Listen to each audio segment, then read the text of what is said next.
kalau sudah kelihatan orang mencurigai, orang yang dicurigai, saya kira perlu waspada dan kami jelas mintakan suatu bantuan masyarakat untuk melaporkan pada kami untuk mengambil tindakan. Ini melapor salah satu cara. Kemudian terus terang saja kalau di satu bus satu orang yang berani semua akan berani. Jadinya ada yang mengambil inisiatif berani untuk melawan.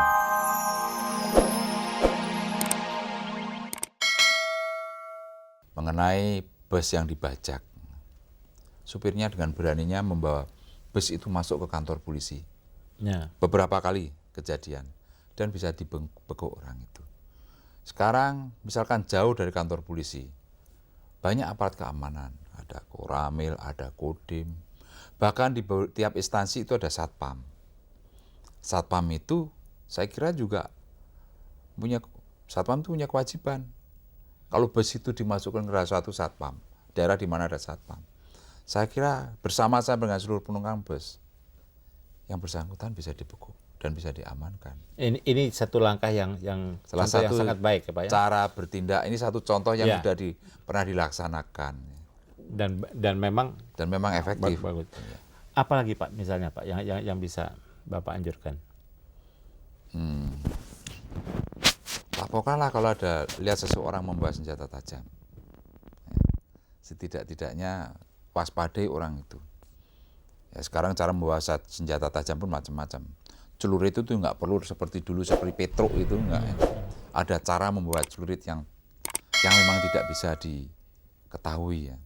Tapi setidaknya kalau sudah kelihatan orang mencurigai, orang yang dicurigai, saya kira perlu waspada dan kami jelas mintakan suatu bantuan masyarakat untuk melaporkan pada kami untuk mengambil tindakan.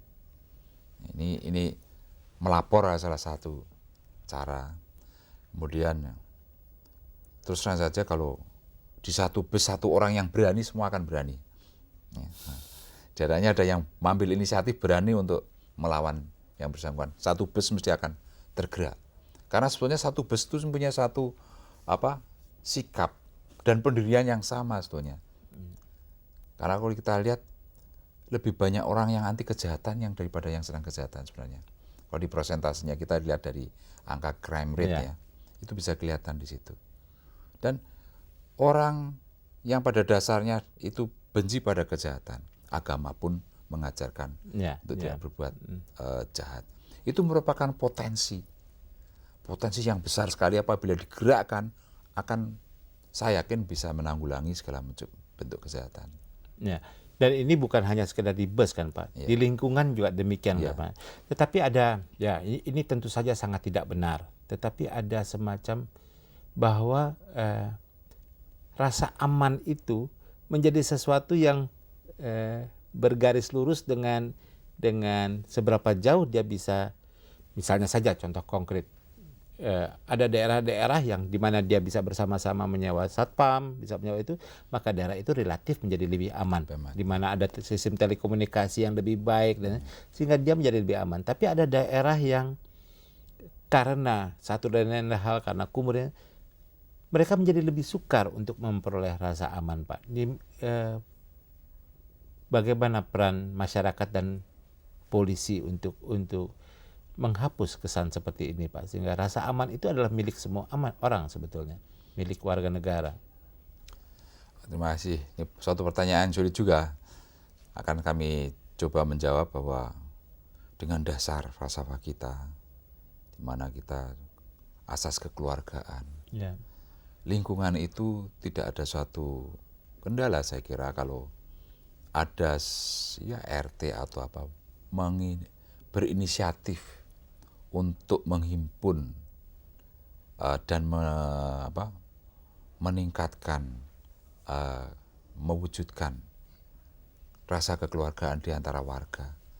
Dan bicarakan secara bersama-sama kalau memang itu merupakan satu permasalahan dari lingkungan itu atau suatu tempat tertentu. Bicarakanlah secara bersama-sama untuk dipecahkan. Dan di bidang Kamtibmas, kami mempunyai Babin Kamtibmas. Babin singkatannya apa itu, Pak? Bintara Pembinaan Keamanan Ketertiban Masyarakat. Yang mereka mempunyai tugas adalah untuk memberikan suatu penerangan atau membimbing masyarakat untuk menciptakan satu situasi Kamtibmas yang dikehendaki oleh masyarakat itu. Jadi mereka mempunyai kemampuan dalam bidang teknis.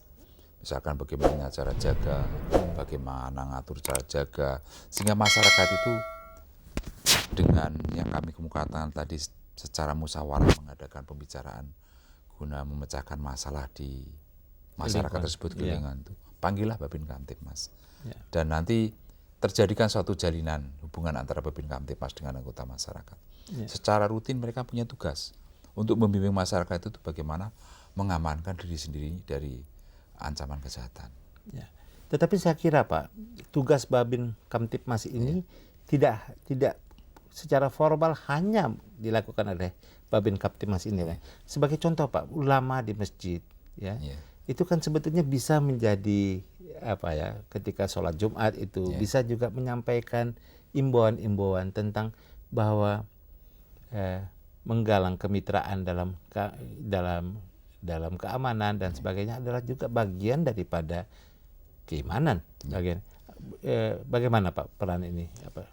Memang untuk kami mengadakan pembinaan masyarakat dalam rangka menciptakan situasi yang diinginkan, itu banyak saluran itu banyak. Ada mass media, elektronik, tulisan, juga Babin Kamtibmas ini juga bisa, atau satuan bimbingan masyarakat di tiap satuan dari polsek ke atas bisa menggunakan juga informal leader, bisa menggunakan ulama, sehingga message atau pesan mengenai Kamtibmas ini tidak harus melalui Babin Kamtibmas, dari berbagai macam yang bisa digunakan sebagai saluran untuk menyampaikan message atau pesan mengenai Kamtibmas ini. Kalau kita dengar misalkan khotbah-khotbah di masjid, itu satu peluang untuk dari kami sebagai pembina Kamtibmas ini bisa menyampaikan titipan pesan. Sehingga saya yakin para ulama itu karena titipannya itu sejalan juga dengan ajaran agama, maka para ulama saya kira dengan karena banyak ketentuan-ketentuan dari agama, baik hadis maupun Al-Quran, itu sejalan dengan. Karena tiada suatu masyarakat yang tidak mengendaki atau menginginkan adanya suatu Kamtibmas di lingkungannya. Tiada satupun. Karena jelas-jelas hadis maupun Al-Quran mengisyaratkan atau memerintahkan memerangi kejahatan. Dan itu tidak pernah dikatakan bahwa itu hanya tugas polisi atau itu hanya tugas. Tapi semua umat saya kira. Semua umat ya Pak. Nah Pak, lebih jauh Pak, saya ingin bertanya Pak. Barangkali dalam operasi-operasi yang Bapak sesudah operasi Pukat yang ketupat yang lalu ini ada operasi kilat ini, apa lagi Pak yang Bapak harapkan dari masyarakat Pak? Sikap-sikap apa? Tentu saja bukan sikap masa bodoh, sikap barangkali pada kesempatan ini Bapak ingin. Baik, terima kasih. Jadi kalau kita lihat dari, saya katakan dari falsafah kita, di mana kita berasaskan kekeluargaan. Jadilah keluarga yang baik. Keluarga yang baik itu dalam arti bahwa kalau ada anggota keluarga lain terancam, berikanlah solidaritas, bilalah dia. Jadi yang penting darilah keluarga yang baik. Sehingga rasa kekeluargaan ini bisa kita rasakan. Apatisme itu merupakan satu benalu di dalam cara berpikir kita satu benalu yang akan merusak asas kekeluargaan ini. Jadi kalau itu benalu berarti kita harus ada satu toleransi, setia kawan dan sebagainya. Perlu satu pemupukan untuk itu. Kemitraan tidak perlu hanya kemitraan hanya polisi dengan masyarakat, tapi antar anggota masyarakat pun perlu ada satu kemitraan yang lebih erat lagi. Solidaritas dan sebagainya itu.